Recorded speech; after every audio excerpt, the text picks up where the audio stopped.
Welcome to the Teacher's Toolkit for Literacy, the free podcast for motivated teachers and school leaders who want to inspire their students and school community in literacy learning. Make sure you subscribe to the show on your favourite podcast player, and for more amazing literacy resources, check out the show notes provided with every episode. Hi, I'm Sharon, and I'm the host of A Teacher's Toolkit for Literacy. In every Toolkit episode, we bring you specific resources, tools, strategies, tips, techniques to help you in your job as a teacher of literacy. Firstly, we acknowledge and pay our respects to the Kaurna people, the traditional custodians whose ancestral lands we gather on. We acknowledge the deep feelings of attachment and relationship of the Kaurna people to country, and we respect and value their past, present, and ongoing connection to the land and cultural beliefs. Hi everybody, great to be here again. Yes, and welcome everyone to the podcast. In every Toolkit episode, we bring you specific resources, tools, strategies, tips, techniques to help you in your job as a teacher of literacy. It's all about being a professional and making those choices that affect you in your classroom because you're looking for the betterment of your students. We hope to open some doors for you as you make those choices. It's about using the fullness of the Australian curriculum. And my favourite quote at the moment is, great teaching can never be packaged into a program. I love that that's your favourite quote at the moment because it's your quote. It is. I love it too. Great. Yes. And we've had lots of downloads of the podcast, which is fantastic, and lots more people joining the Facebook group. Welcome to newcomers to the Facebook group. That's where we can chat even more about things. And we love that more people are introducing themselves on the Facebook group, having a bit of a community that's developing there. That's great. Yes, and I particularly love, we've got, not only is it widespread where people are from, but we're also across the year levels. We've got some secondaries that have joined us. We've got, primaries and preschoolers. And so, it's really a rich community. I really love that, people are feeling that this is going to be somewhere that they can not only, I know through the podcast, people have been giving us such good feedback about what they're gaining from the podcast, and even though we're in the early days of the Facebook group, that I hope that, we can open more doors again, as we often talk about with what we're doing, open more doors for conversation and sharing of things that people that are, oh, wow, sorry, everybody, that was a really jumbled sentence, sharing what people are doing in their in their questioning and wondering, but also what they're trying out in classrooms. Fantastic. And we hope in the podcast we give you some special insights into literacy teaching and learning. We want you to have practical tools that are really, really help you in what you're doing in your day-to-day teaching, as well as being grounded in really good research. And I think time to have a bit of a chatty ramble, Sharon. Oh, always love that bit. Yeah. Let's go. Well, should we start with, we went out to play bowls the other night. We're not a really sporty family, but we did go out to a bowls night. Well, and let's qualify lawn bowls. Lawn bowls. Not 10-pin bowling. No. So. And I think we did pretty well. I mean, we seemed to get better and better as we went along. Yes, but we will say we were fairly widespread on the green. Yes, but not only in person, but of course, we had two, I don't even know what they're called, two lanes, But did you, over the evening, feel like you were getting closer and closer to that white ball or not? Well, let's just say I got so close on one that we had to take a photo of it. Okay. So, but we won't put that up on the Facebook group. But no, we won't. No. And also you've been looking at your Germanic history. Yes, I have. Actually, that's been such a wonderful evening activity that whilst my brother and sister have done a lot of work for our family history, which I'm just going on the back of now. What I've really loved exploring over the last week is going through, so out of the 16 great grandparents that we have who all made their way by ship to Australia in the 1800s.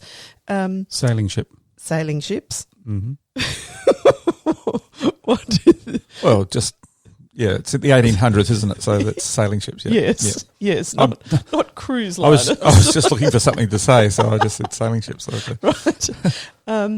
So out of the 16, we've got 11 of them. We know which ships they came to Australia on. So I have actually loved looking through the passenger lists for each of those ships to just learn more about not only what the captain was writing about, what the passage was like for that journey, but also because, of course, in the 1800s when South Australia is a very early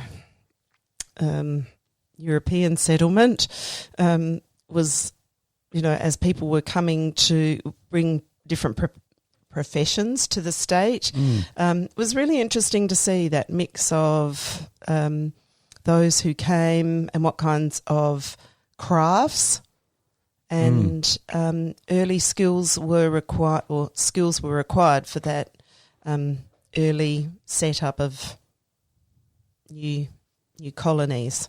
Although I'm always very mindful of the fact that the skills and all of the knowledge already here in South Australia, particularly in this area where we live, the Ghana people, that they really already had everything sorted out about living in and looking after and nurturing this country that we also now are able to call home. I just had a random thought, Sharon. Oh, did you?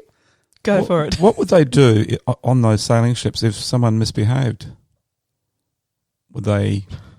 I don't know. I haven't found any records of. Yeah, I was just wondering. Would they lock them in their cabin and just for not like it's a bit like a behaviour management program? Well, I don't know, but that is a really random question, Phil.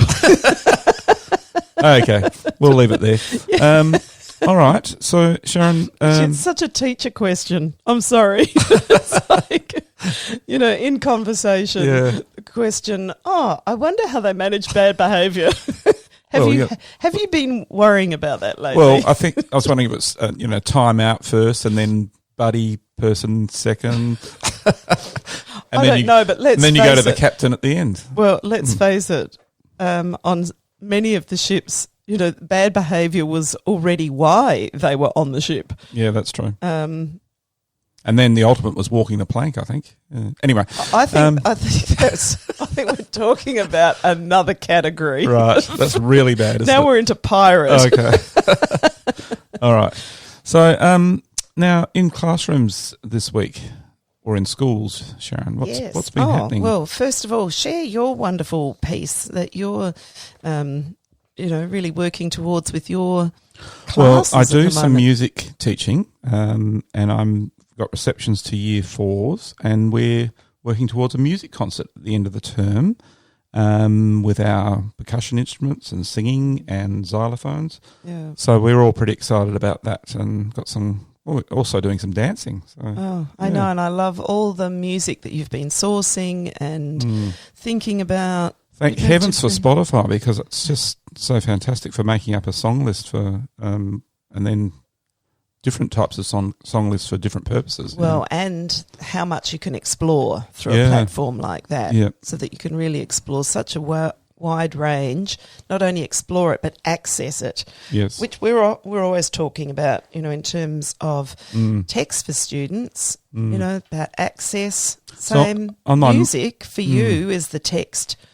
So on my morning walks, I'm constantly listening to new songs and then figuring out what playlist they're going to go into. So anyway, lovely, great tool for teachers. Yes, Spotify. Yeah, and I'm not getting any commission on that. So yep. All right, Sharon. going to your story about what's happening. I'm just saying you've got some very random comments this morning, Phil. What have I been up to in the last week? Well, there's two things that have been real highlights over the last week.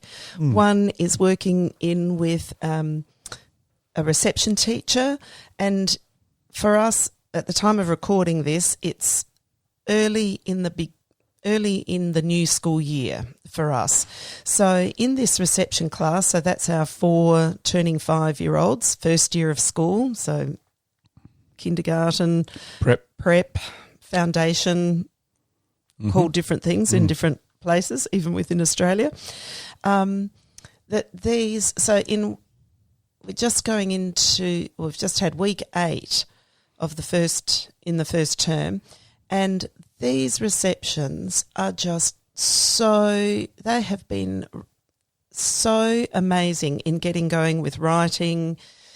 They are ready and are talking about, I could make that into a book. So it's not so much that, it's just that their writing stamina and their writing, how they see their writing, and that they can add to it from day to day, that I could write this and now I could add more to that, or I could add another, even if it's a pattern sentence, I can add another piece to that. So I just find that so fabulous when students are in an environment where writing, they see the purpose for writing, and so early on they can say, could I make that into a book? So I just think that's tremendous when building up stamina in building writing. the stamina and building clear purpose for it. They're so enjoying their writing. They see that there is a reason to write. It's not just fulfilling a task of, I have to write this. I'm writing something that means something to me, and I'm feeling so very proud of myself that I'm writing something. Yep. So, and using all of these skills that they're learning, from some already, really working with high frequency words and using those in their writing. Others really, everybody really going, to write a word. Okay, I listen, I say the word, and for every sound I hear in the word, I write a letter or letters. So using that sound knowledge already and letter knowledge, they're just flying as little writers who not only are so excited about putting something on the page, but are already thinking about adding to writing to lift it off that page into creating something even bigger than that. So fantastic. Just so exciting. And whilst this is also another story out of a reception class on the reading side, excuse me, love that reception teacher that I'm working in a school with shared with all of the reception year 1 teachers in the school how she's begun the school year by asking children each day to choose a book from the classroom library, choose a picture book from the classroom library that they are taking home and that they would like their parents to read to them. So the letter went home to parents on the very first day to say, for the first 4 weeks of this school year, your child's going to be bringing something home that they would love you to read to them. So it's been such a rich experience for parents and children to be having this sitting with a book. The child's made the choice because this teacher has got a tremendous classroom library that means that children, and she's been does a read aloud more than once in a day. There's multiple read alouds done. And so children are being introduced to lots of the books that are in the classroom library.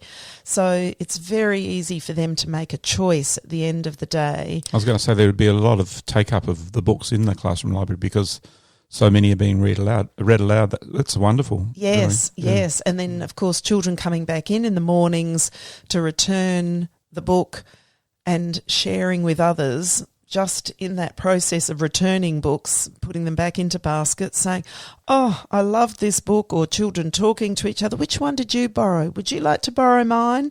So there's this wonderful community of and engagement with that classroom library. Doesn't mean that they can't take books home from the school library as well, but the teachers just found it to be such a magnificent way to begin the year within the classroom library that spills into home and is valuing the importance of being read to, and a way for parents to really feel engaged in that early, well, to keep valuing read aloud and that early reading process and that talking that they're doing about books. So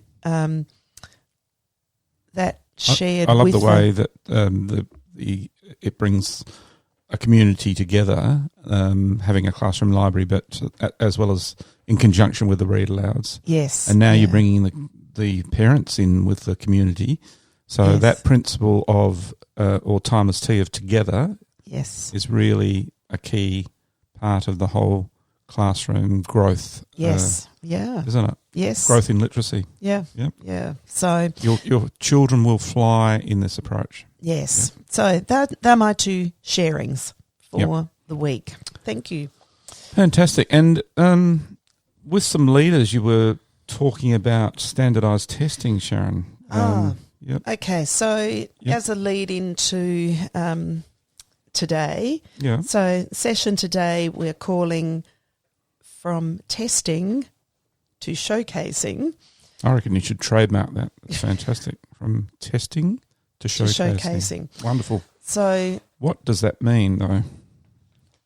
All right. Are we launching straight into that, or shall I? No, just go back. Go back a step. Just go back one step. So I suppose so because it's early in the school year again, too, and because it's in this year, 2021, in the previous year, 2020, in Australia, our national literacy and numeracy assessments didn't go ahead because of COVID. So for the first time in many years, number of years, there wasn't, they just didn't go ahead. So, of course, now that this year we are back to, and it's not our only, that's our only national assessment, and each state has some of its own like state-based tests. Standard. And we're talking, standardised. Yep, like PATAR. Yes, so of course there's others that might not be mandated, but schools might be using, like a PAT-R assessment or PAT-M in numeracy. So with our Be Fearless and leaders, we really opened up a conversation and wanted to have on the table again this thinking about NAPLAN, because as teachers and as leaders, we all understand that it is a one day in students' life. It's a snapshot. It's a one-day piece for children. But all of us are always thinking, well, we just want to check in, like, are we doing the best? Are we preparing them in the best way possible? Are we giving them enough to do that? I mean, we all want our students to be successful. Yeah, so what So what are the things we should worry about to, solve this, and what are the things that we don't worry about? Yes. So that was really the opening of the conversation, and we thought that today's podcast, we'd like to continue that that conversation in thinking about, our struggle really is we want them to do well. Yeah. Yep. But what do we put time into to help our students be most successful, and what do we not, as you said, what do we not worry about, and what might that look like? So I'm not sitting here with like what I think are all the answers about that. I'm really just thinking that and it's not a grizzle about assessments.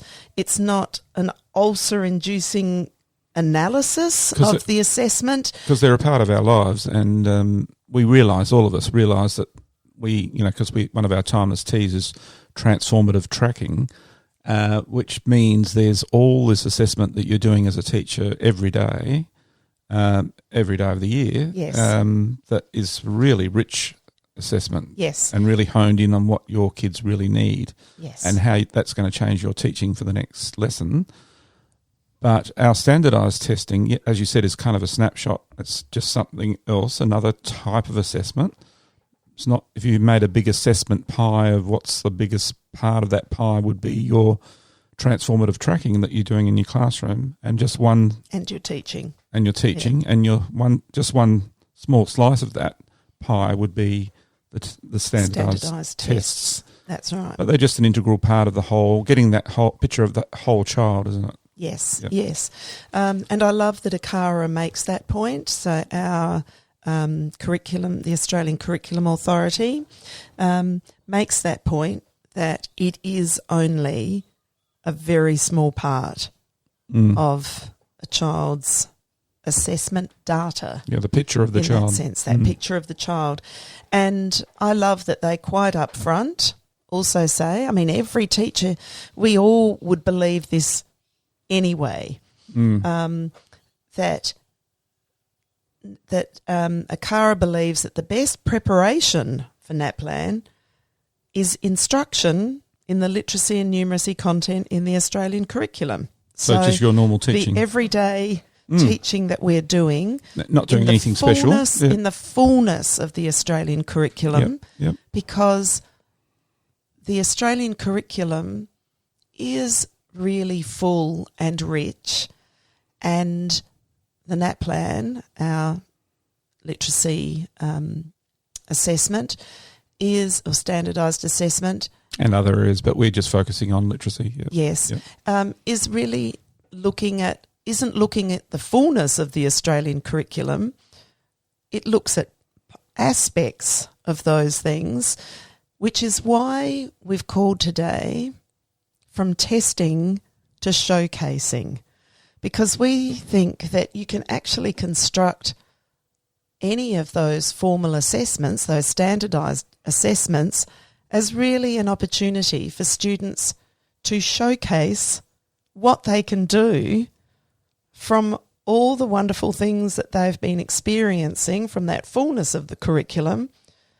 On that standardised test, it's an opportunity for them to just show the very best of what they can do.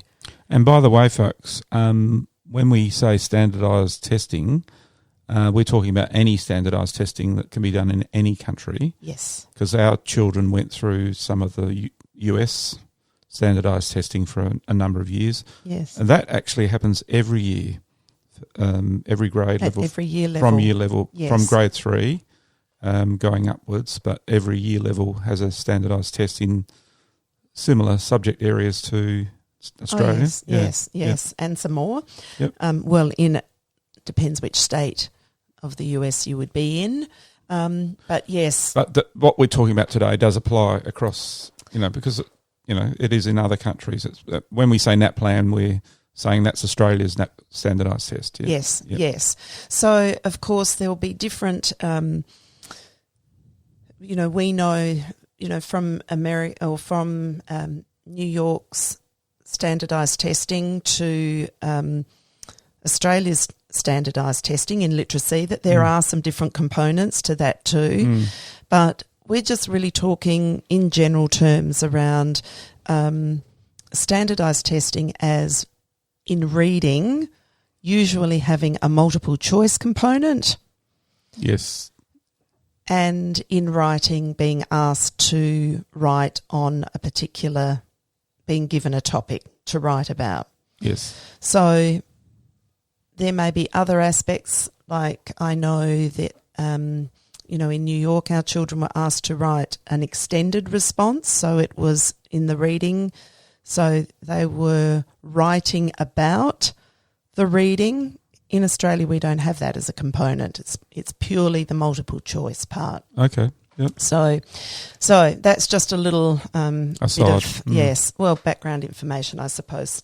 We recognise that there are different types of assessments. Yeah. But as I said, I'm really just going to talk about that.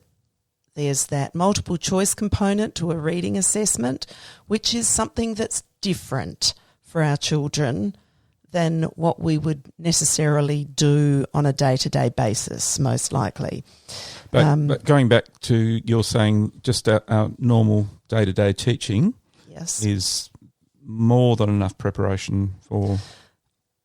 So the way that we'll talk about it, or just something that I want to highlight, is that we can sometimes think of the standardised test as being very different to what we would ask students to do as their normal part of life, where in fact I think there's more that's the same about it than different. So by that I mean, so if we're looking at a standardised assessment,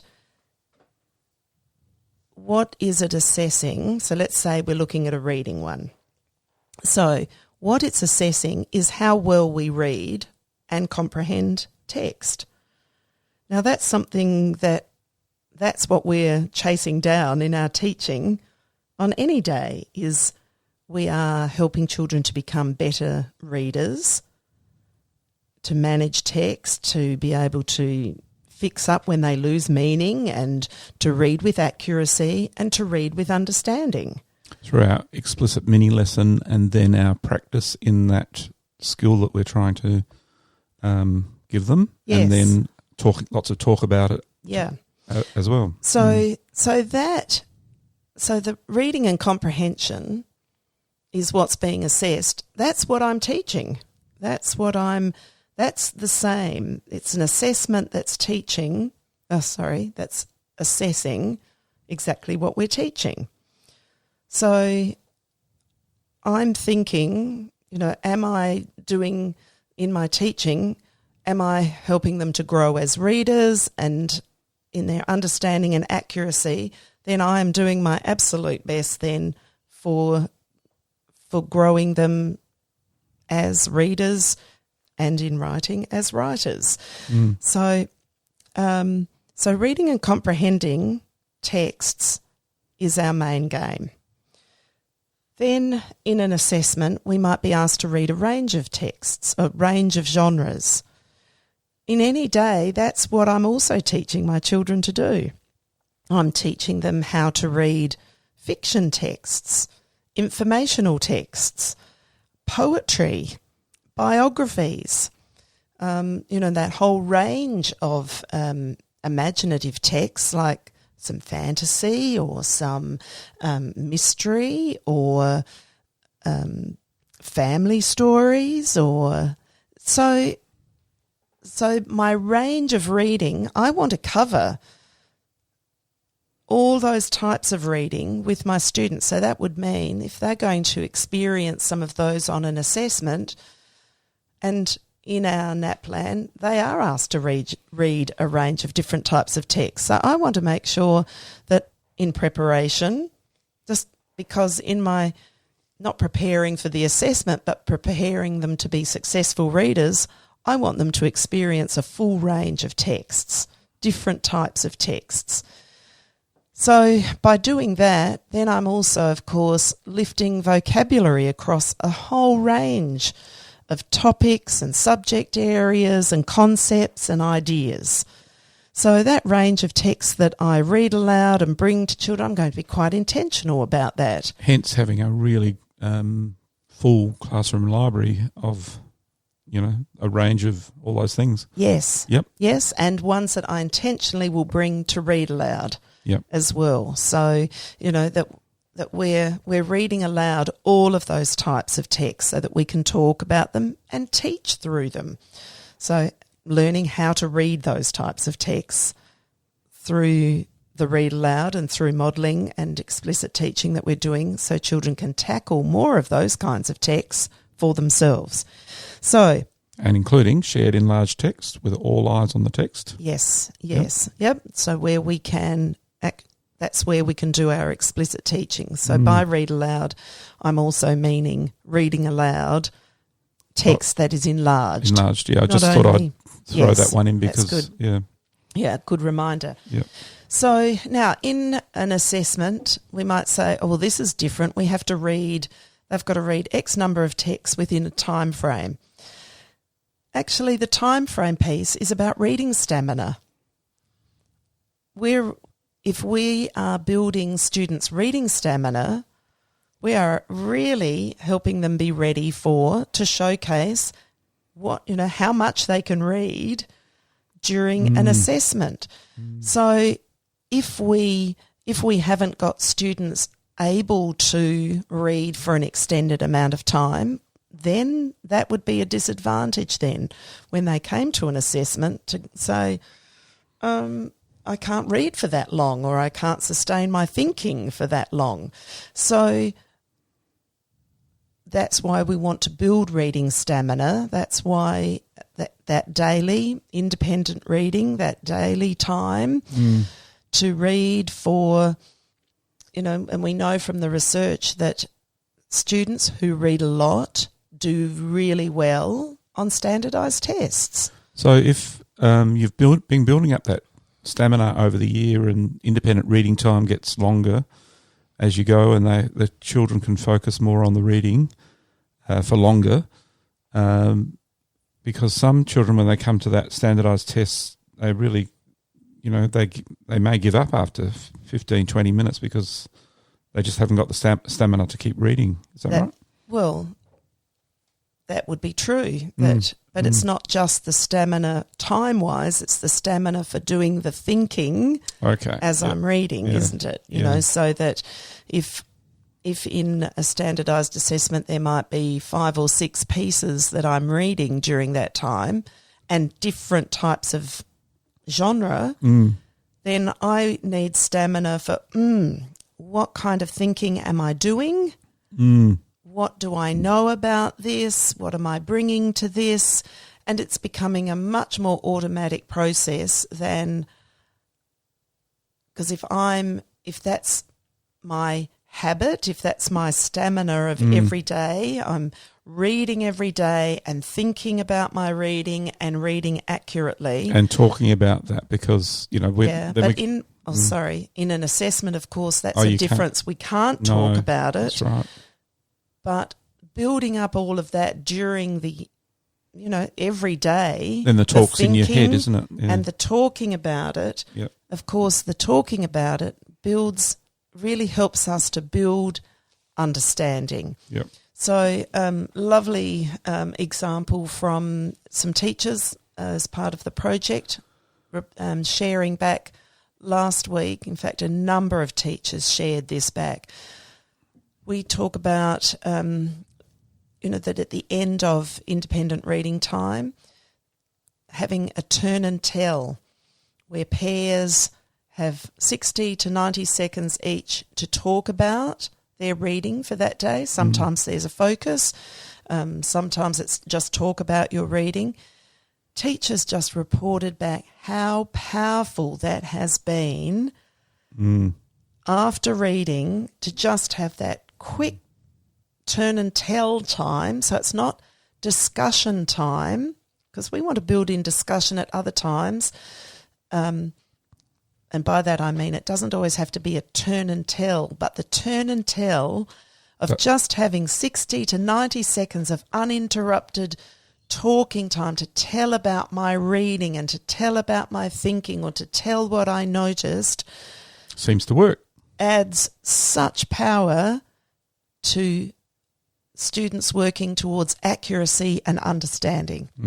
And might I bring in our timeless tea of thinkers talking?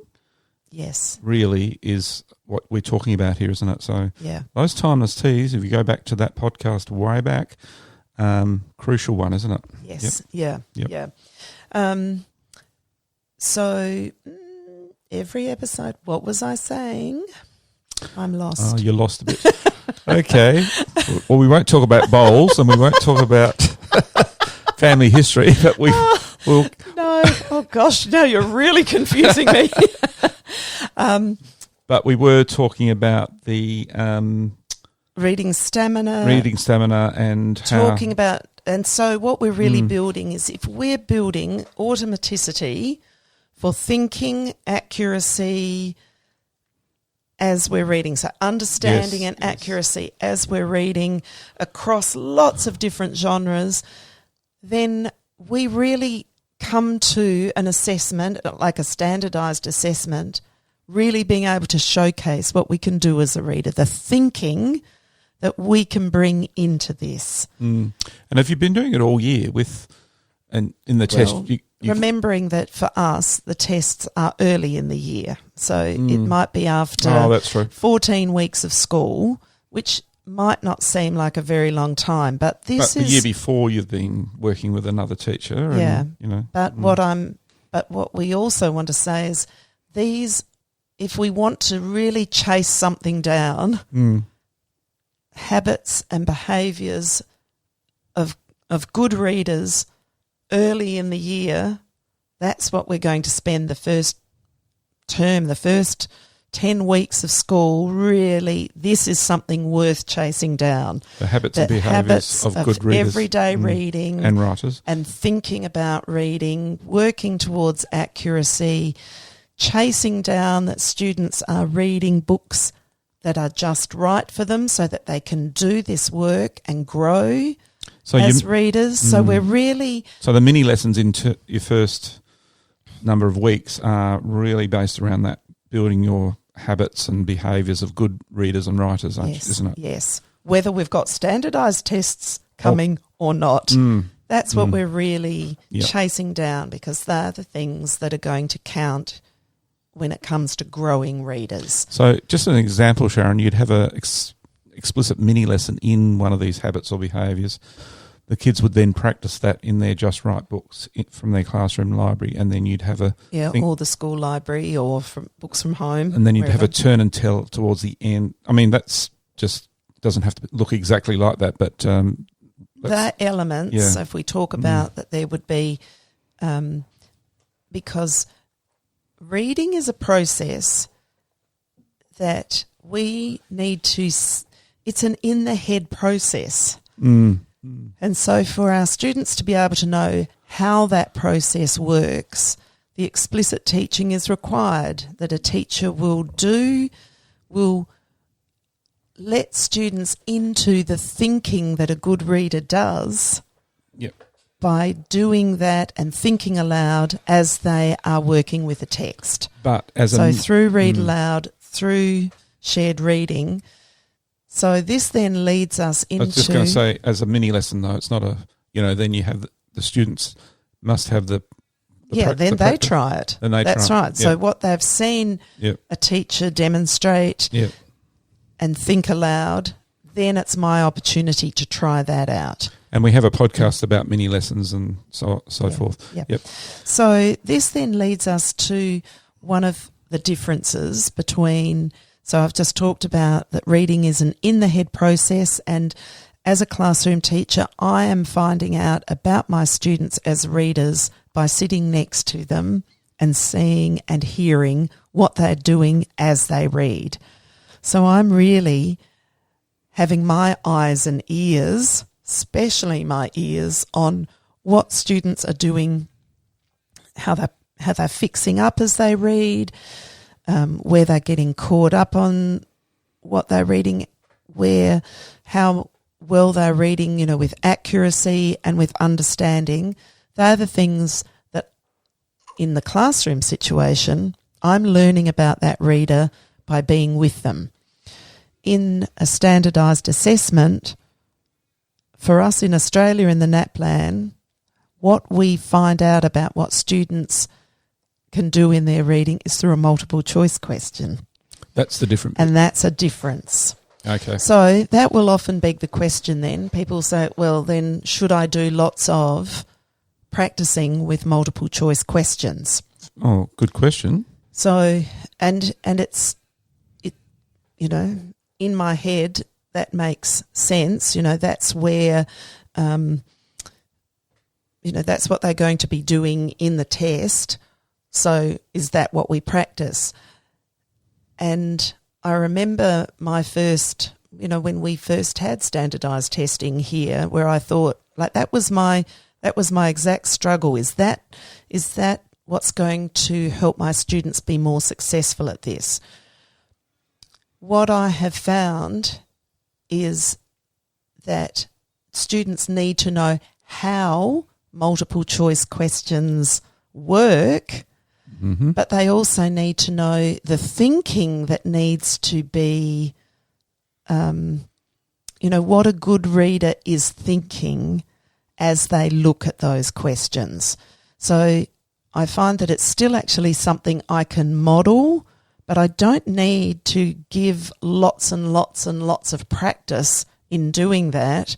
It's more about them knowing, what do I do when I come to multiple choice questions? How do they work? So it's being clever about it. Yes. So it's really, once again, giving some insights in how I can do well with multiple choice questions. So I'm just going to mention a few of those things that can become mini lessons for that, and that I can demonstrate these things. And this will be a resource, or this is a resource sheet that's part of a standardised testing pack that's on Teachific for those of you that are... and it'll be in the show notes, the link. Yes. Because it's already on Teachific, and so anyone who wants to get that will be able to. Yeah. So here would be some tips for helping students to do their best on multiple choice questions. So once again, we're just showcasing. We're doing our best on this because these aren't the usual ways that we are being asked to think. But in our assessment here, our standardised test, this is the way our knowledge is being, or our understanding of the text is being captured. So here, I'm just going to work through a few of these. So number one, good readers, and all of these have been constructed still by a good reader behaviour. So not just on a test you can do, but good readers would do this. Good readers read the question and all answers carefully. So we might go, well, yes, that makes complete sense. But for our students, when multiple choice questions aren't part of their experience, we can demonstrate how that works. So it's important, we can say, we can demonstrate how it's important to pay attention to specific words in the question and details in the answers. So I can have an example of that, and a shared example of that is a really good way to work through that. So if we've got text. So some enlarged text. So if we've read something and then here is, so I've got some text that we've read and here is. Here it is on the whiteboard. Here's the question. Yep. Yes. Whiteboard, perfect place for it to be because, we can access that from different, like for us, there are practice or past tests that we can use. But then I can open them up to, so I can read the questions. Then I can also teach them. So there's a strategy that some of you will have come across, or lots of people would already be using, but I could use something like QAR, the question-answer relationship strategy, which talks about the 4 types of questions that we can be asked. And there are some that are in the text questions, and there are some that are in the head questions. So in the text questions, we know that some answers will be just right there. So it's a right there question, and I can just search for the answer will just be right there. Then there are think and search questions. The answer isn't in one place. I have to think and search. The answer is going to be it's going to come from different parts of the text. I can see why it would be good for children to know that's actually what's happening here. Yes. Because otherwise it's a bit of it's a mystery, isn't it? Yes. And so this is why we need to know what it is we can model, what kind of thinking we can demonstrate. And, of course, this isn't just for multiple choice questions. This is actually thinking about text. This is actually about sometimes we can find out, even if we as the reader are asking ourselves questions, sometimes we'll go, oh, hang on, what just happened there? The answer's right there. That's what it was. So on this resource you've made up, you've got the actual mini lessons that teachers can go through. So there's two parts. There's a question-answer relationship resource that's got those 4 types of questions. Yep. And I think that one's separate from the... it is. Yeah. Yes, on Teachific. It's separate from this other resource. But there's just 8 tips for helping students do their best on multiple choice questions, and they're all things that we could model. I wouldn't spend a whole lot of time on doing lots of practice with those things as much as I would spend on just opening some ways of thinking. Now, what would I choose from that list? It would depend on what I see my students needing. And also, I would see discussion and talk would be really valuable about these things. Yes. Because you're going to really cover the needs of the children, aren't you, when you get them talking about That's right. their understanding. Yeah. And so something like the QAR, the question-answer relationship, I can be using that as a strategy outside of, I don't have to link it to a standardised test. I can link that just to everyday thinking about text. Yep. So how I can even answer my own questions as I'm reading, because that's a huge comprehension strategy, that as a reader, to check in, to read with accuracy, I'm asking myself questions. So then they're used to doing that in their normal lessons. Yes. And then when they come to the test, that they know that this is going to be a powerful thing that they can use. But I want to point out, it's not the only strategy, but it is a strategy. It's a repertoire. And so that may be new for some people, or it may be, and so that can expand, as you say. We love using that word. We really hope that, one of our goals is to help build repertoires of strategies and for teachers, tools and techniques for teachers, so that you can bring more strategies and techniques to your students as well. So QAR is a good one to look at for that, but it's not, as I said, it's not the only one. But it is one that does let us think a little bit, because on a standardised test there are different types of questions being asked. It's a way for children to be more thoughtful about recognising what kind of question is being asked. And so therefore I can look for information more thoughtfully. I don't need to think that it's just completely random. Just a couple of other things from that multiple choice questions piece is that sometimes it will say in the question, choose the best answer. Now that lets us know that there's not a perfect fit here. We're just being asked to choose the best. So there's degrees of correctness. Correctness, yes. So out of these, so we can see that the question being asked there isn't it's going to be necessarily, it's not a right there in the text question. It's now asking you to make a judgment about that. So just tuning them into some of this language can be useful.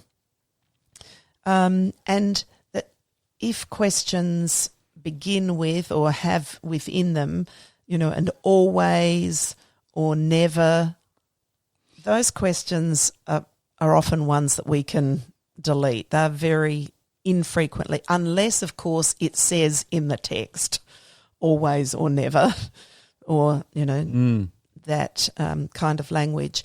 But if it's not in the text, but in the question, it's an always or never type question. In the answers, it's always or never. They're very rarely ones that we can say are ones that, we'd keep there. Because generally we'd look through the questions and there's usually two that we can go straight away. No, it's not that one. No, you mean it's not that the one. Answers? Oh, sorry. Yes, Yeah. I'm getting... I hope I haven't been confusing about No, that. that's fine. Great. Yes, in the answers, out of 4, there's usually a couple that we can, pretty quickly... Discount. say, it's not those. And then it's down to, it's either this one or that one. That's when we want our, and we want to be able to discount a couple and then go, okay, out of these, which is the one?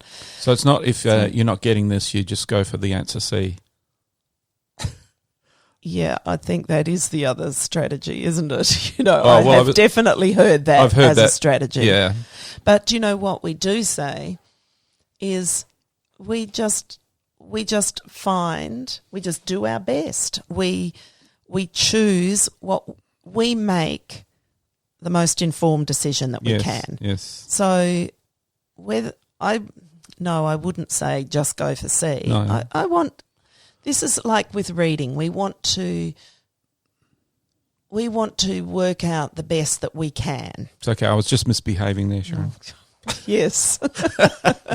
Anyway, what about timing of this? You've got NAPLAN or standardised testing coming up.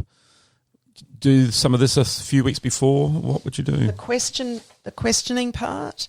Yeah, the multiple, understanding multiple choice questions. Yeah.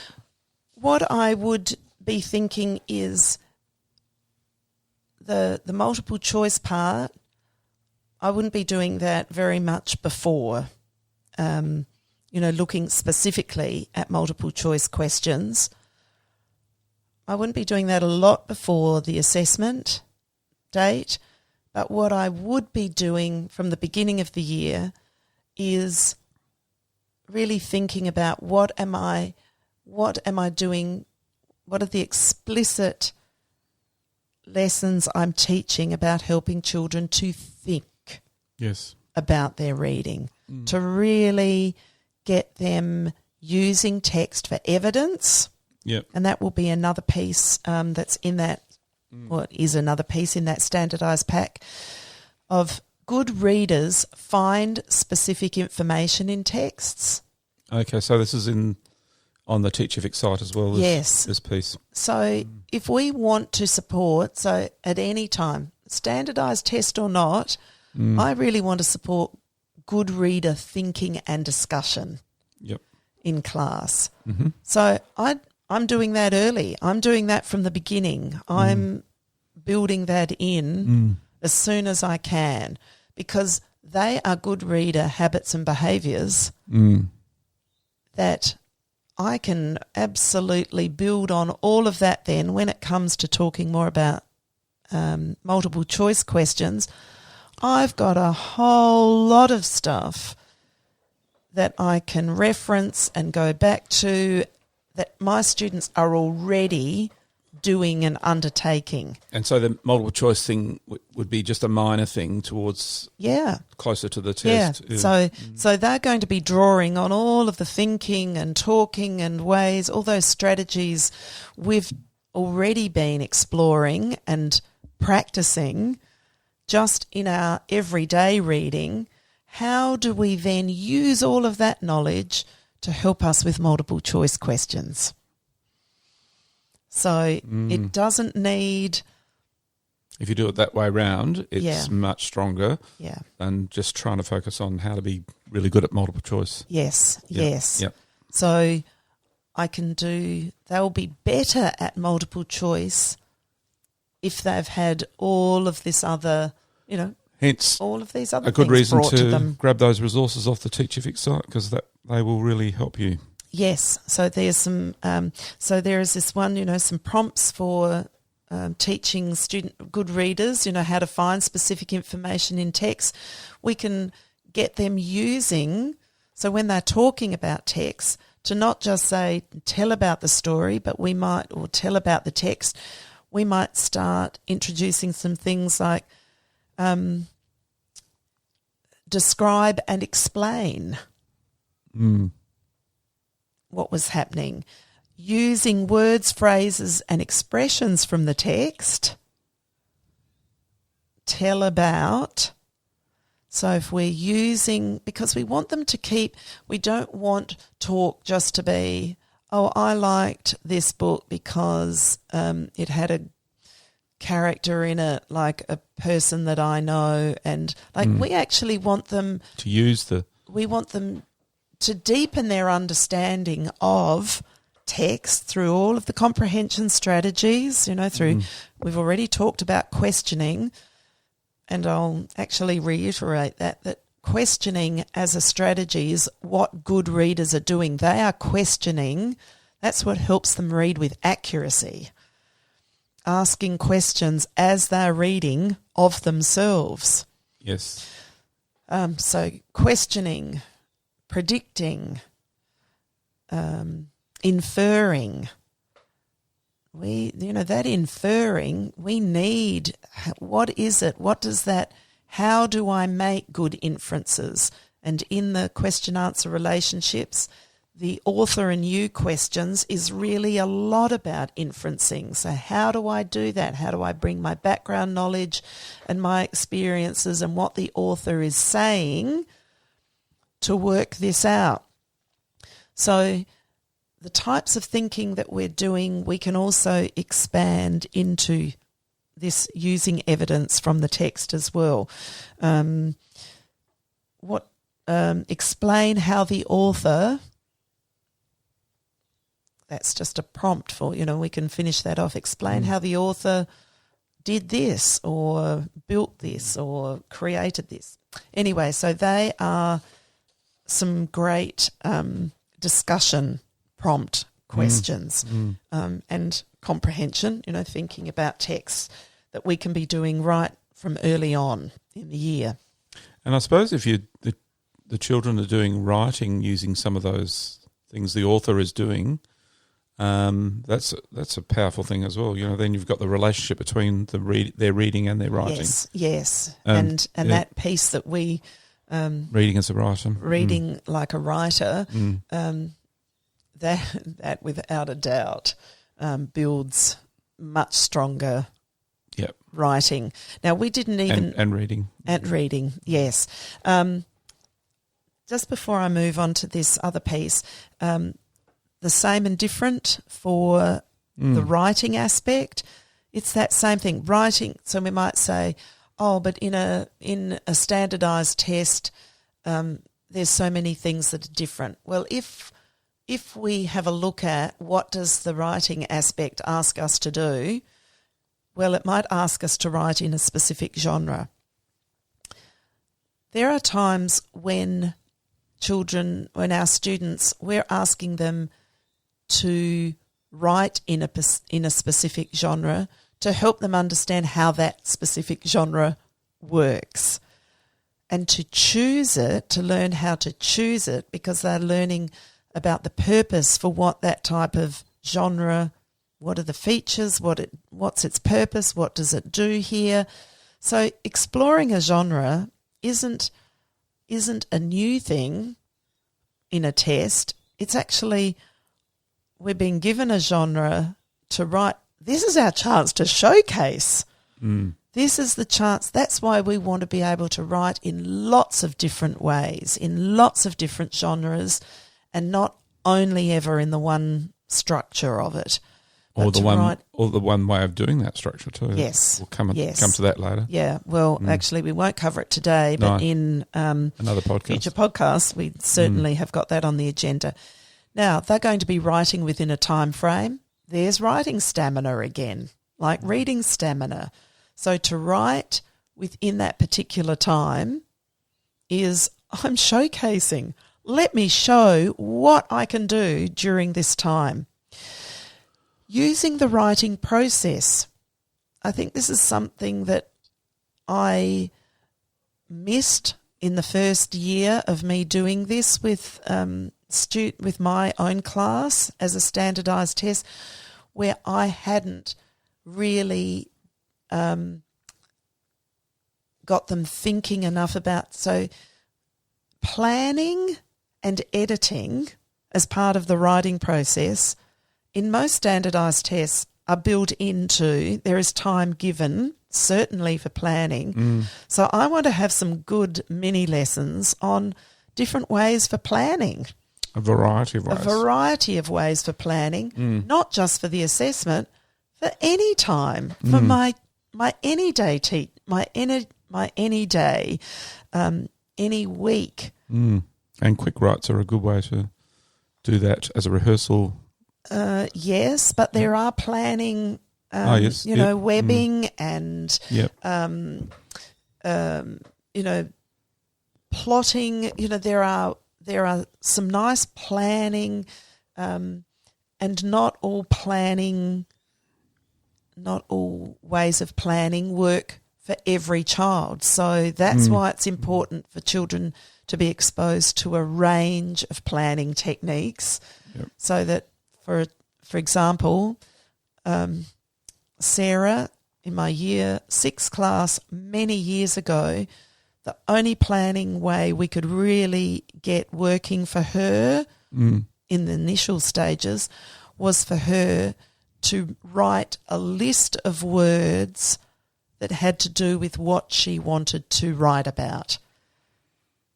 And that list of words then gave her, so I remember it was all about her guinea pig. She just got this guinea pig. She just wrote the list of words around the guinea pig, and that gave her then a structure to work with. So she looked at that and then she grouped them. She said, okay, all of these words have to do with when I got it. These have to do with looking after it. These have to do with, my ongoing costs for having the guinea pig. So, children need different ways. There isn't one planning tool that will work for all students, and it doesn't necessarily have to be a tool. It can be a technique. But we do need to bring these. These are mini lessons that we want to be bringing into. So the writing process, so on that day, if we're writing a piece, we're usually given planning time. If my planning strategy has always been talk with somebody else before I start writing, that can't happen on that day. So I have to have some other planning strategies. So I need a range. Sounds like a podcast to me. Yes. Yeah, actually, if they can feedback, if that's something that, that I'd love to talk about that, because there are a number of planning strategies. Look, Pete, I know lots of you have got lots of those out there already, and sometimes I feel like I'm on I'm sure you'd get me off my soapbox sooner if you thought I needed to, but that piece, this range of I just know for myself I had to open up a real range of planning strategies because one or two just isn't enough. But I think teachers would love to have a look at the range of types of, or even, we could come up with some and people could write in with some. Yes, But so as part of that, sorry if I just, because I'm aware of time, so the writing process, I would also want to build in that students use some of their time to actually read through and do a little bit of an edit before finishing it off. So these would be included in, and so there's one other resource that is part of this little pack, and that's called Top 10 Suggestions for Embedding Test-Taking Skills into, one is for the writing program, and one is for your reading program. So whilst these things, there's a lot of what these lists really do. There's top 10 suggestions for each of them.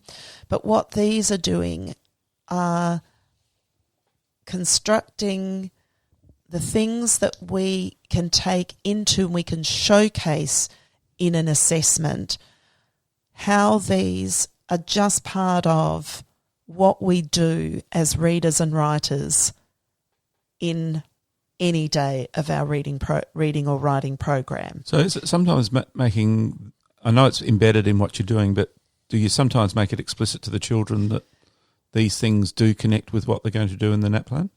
Yes, I can. So how we've been talking here about using, let's say, using the writing process, I want to have mini lessons on planning, and I want to build in mini lessons on editing, and I want to say that they are good writer strategies that we're using with any of the writing that we're doing, closer to the assessment. We might remind people about, right, you're going to have some planning time for this writing in your standardised test. Your standardised test. So which strategy might work best for you? Because you've been using them over the year. Yes. Yep. And if I've had the strategy where I'm talking with someone beforehand, I can make that explicit that that's actually a strategy you can't use in this assessment. So what would be the most, and you're going to be given 10 minutes to plan, so what will be your best planning strategy? Now I can see we're talking to individual teachers here, Sharon, or groups of teachers, but there might even be a school strategy out of this, a whole school strategy in how we're all going to, do this as a school, as teachers we're going to have these approaches, and then your whole school will be empowered to, because if the children are coming from a teacher from the previous year that's been doing similar approaches and goes to this year they're going to have a whole, 12 months before that standardised test. I'm thinking. Yes. Well, and in Australia, of course, it's 2 years between assessments. That's true.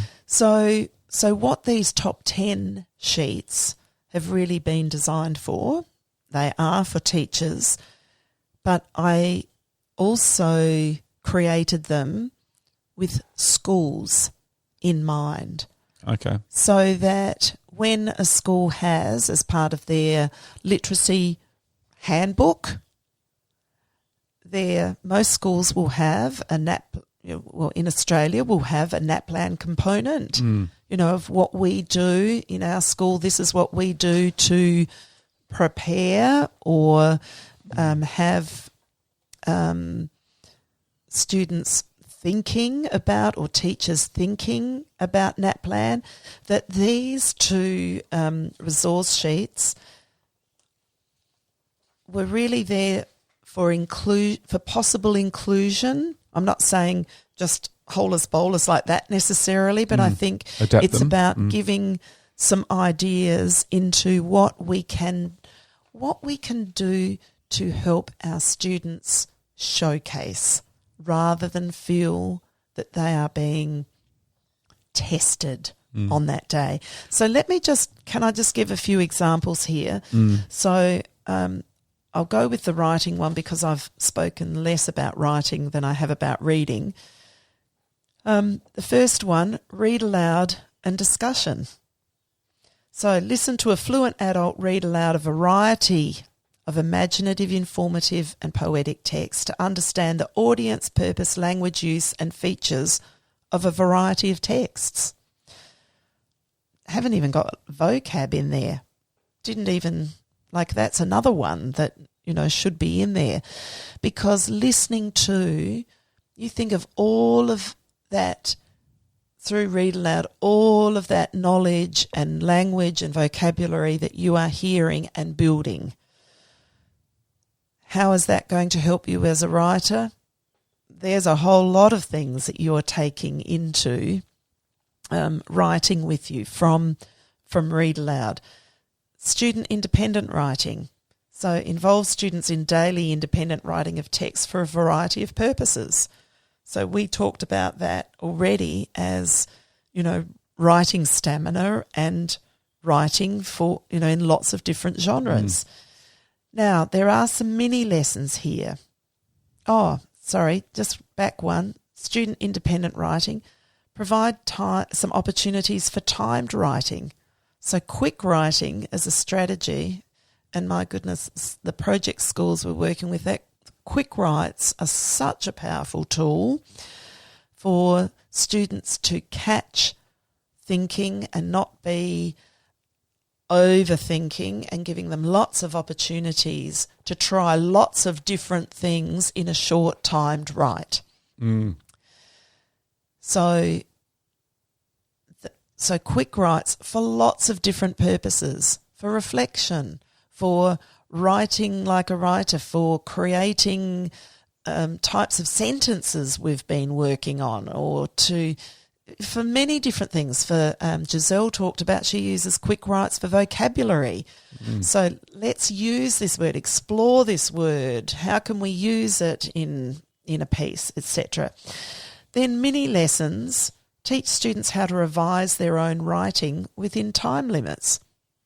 So I always used my quick writes as a way to, after doing a quick write, not after every quick write, but okay, now I'm going to give you 2 minutes, reread it and revise. What do you want to improve? What do you want to... So practicing those things, but all of these things are being practiced and embedded within things I would do in my any day. Now, I know you're on a roll here, Sharon, but I think we might have to wind up. Okay. But my last question to you is, would you be fairly open talking about why the children are doing these things in relation to how it's going to help them in their standardised tests? I would definitely want to bring to them what they're being asked to do, what they're being asked to showcase in this assessment. And yes, I would want to keep referring to what good readers and writers will do to be successful. All right. Now, also, I think everybody, the resources that Sharon's been reading out to you, they're all on that Teachific site, and you can go there to get those. Sharon, we're going to the questions. Oh, no. Well, I feel like I'm in an interview. You are. Question 2, good tools that you've been using. Now, I guess those are the ones you've been mentioning. Well, I have. There is one further tool on Teachific that is... just been put up. That's part of... so you'll find all of these on Teachific in our assessment category. We've called this NAPLAN. I've actually called it NAPLAN PADR. Right. And then there's another one with QAR. So these are subcategories. Sorry, so you've got QAR as a subcategory. Yeah. Okay. All right. It's not really an assessment. Okay. It should go under the... We'll change that, folks. Okay. Don't worry. It's just all under NAPLAN. Okay. But QAR will also fall under comprehension. Okay. So within reading, it will go under comprehension. Right. Sorry about that, everybody. Just a little technical piece going on here. And don't mind us. We're thinking through our websites here. Well, and thinking through it purposefully, because we want these sites to work for you, to be able to find where they belong, where it makes sense. Because there are main categories like reading, writing, assessment, etc. But within each of those main categories, there are subcategories, and we're trying to make it so that you can find things. Now, if you can't find something through that way of searching, there is another tool on the left-hand side under resource types. It says find resource or something, and you just type in any keyword in there and it'll find all this. Hopefully. We're still... all the resources that have got that keyword in their title. Okay. Right, okay. All right. Yep. All right, so there are 2 flip charts. So by a flip chart, and that's actually a category that we've got on there, I think. Oh, God, here we are. Yeah. This is bad. Yeah. Sorry, everybody. I'll just talk about... So Yeah. flip chart is Yep. an A3. So I enlarge to A3. Yep. And it's a collection of, so what I've got is, it's called Reading Comprehension, Prompts to Teach Readers How to Find Specific Information in Text. Now, I already talked about that as a resource earlier on, and you've got a single page of that in that pack. But in the flip chart, these are now, if you enlarge it to A3, you've now got a whole chart of all of these prompts, one on each page, that you can bring to students for their turn and tell or for their writing about. So that's another resource that's up there. There's a 3-4, so geared to year 3-4, and one for year 5-6.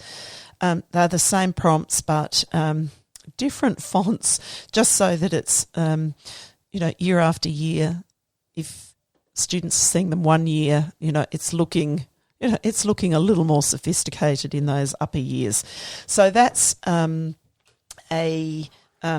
resource that I've been using, and teachers in the project have also been using.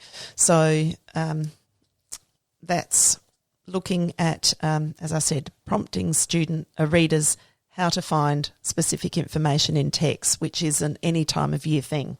Now, just going on to our categories again, we have a category there called Classroom Tools, and we will have flip charts in that as a subcategory, so people can go for any flip chart that's on the Teachific site by going to Classroom Tools. Okay. Anyway, Great. Sorry about the confusion there. Yeah. Question 3, what's a tantalising text that you've been looking at in the classroom, Sharon? Right. So once again, this is something that stemmed from the project schools. So just wonderfully, we've been able to, as part of the project, bring a whole lot of texts for each school to them as additions to their classroom libraries. And in the collection this year, I selected 4 so these are books aimed at 10 to 14-year-olds, and they are 2 books by the author Cornelia Funk, who has written a number of books. Another one of hers is Inkheart. These 2 books are called Dragon Rider, and another in the series for the Dragon Rider one is called The Griffin's Feather.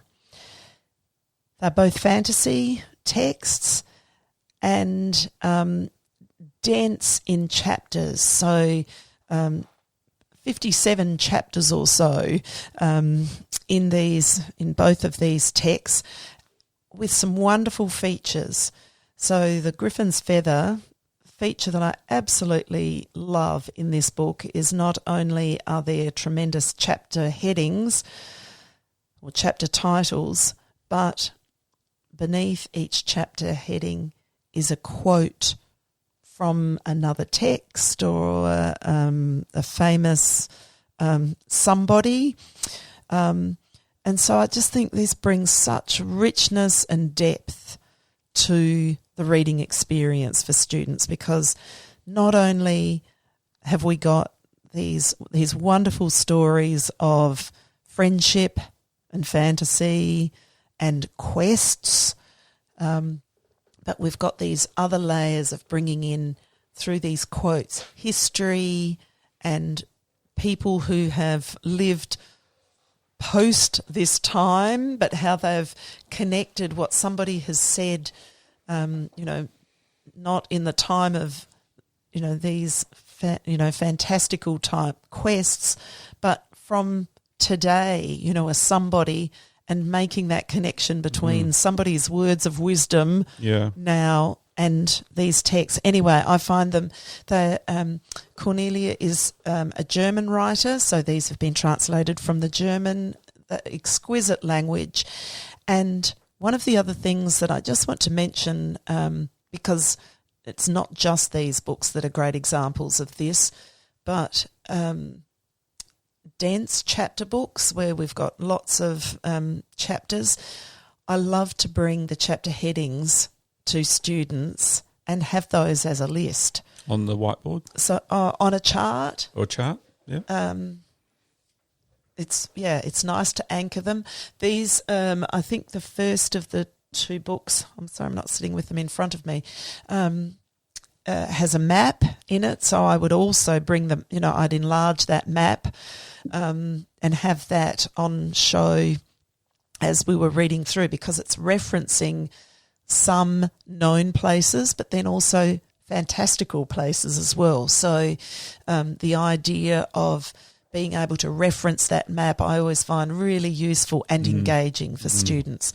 But to start bringing chapter headings and to list those are also another wonderful way of having students, you know, thinking back into chapters and what happened at that time. They're kind of nice prompts for, yes, that's what happened in that chapter, or to have a chapter heading or two in advance, or to leave the end of one chapter with, and the next chapter, the heading is, to have our students forward thinking and to be predicting further into, or to, you know, do the wondering of, oh my goodness, is this a turning point? Is this,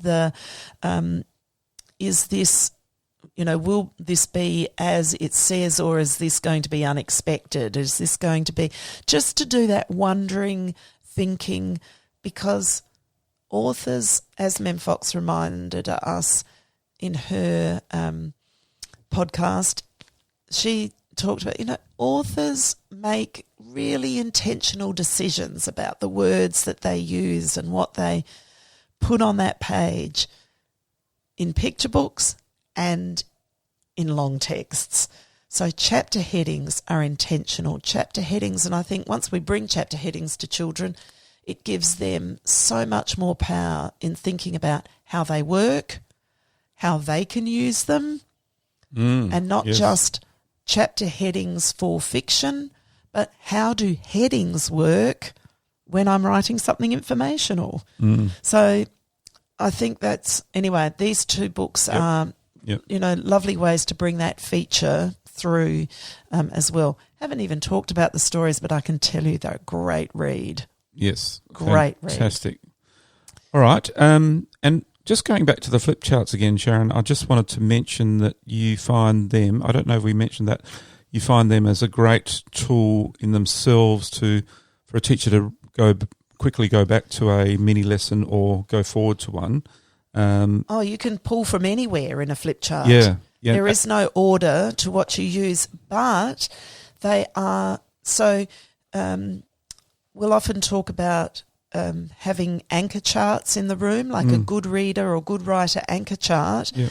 These are kind of like my anchor teaching tool in a sense. So if I'm sitting here with my anchor chart, my flip chart.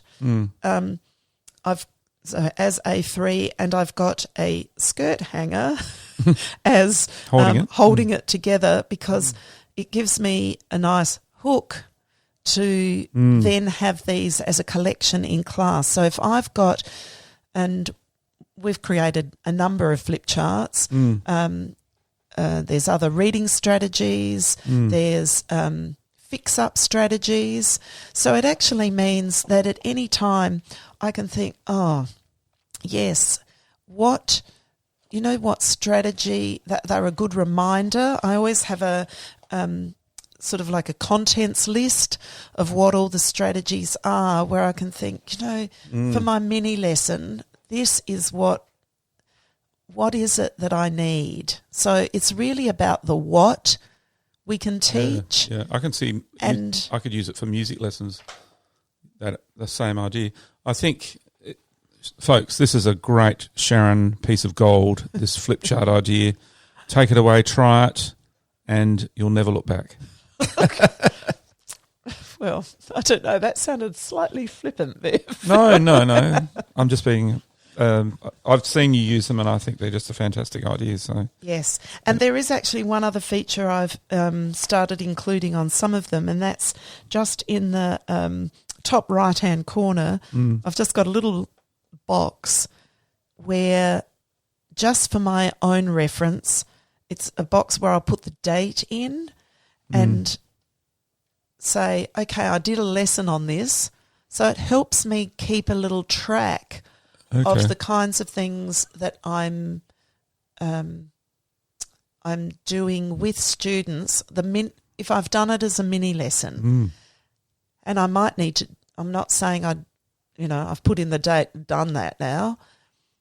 I might need to go back to that, but it gives me a little record of wow, we did. I did that mini lesson 3 or 4 times. And yes, I absolutely see what we achieved from that.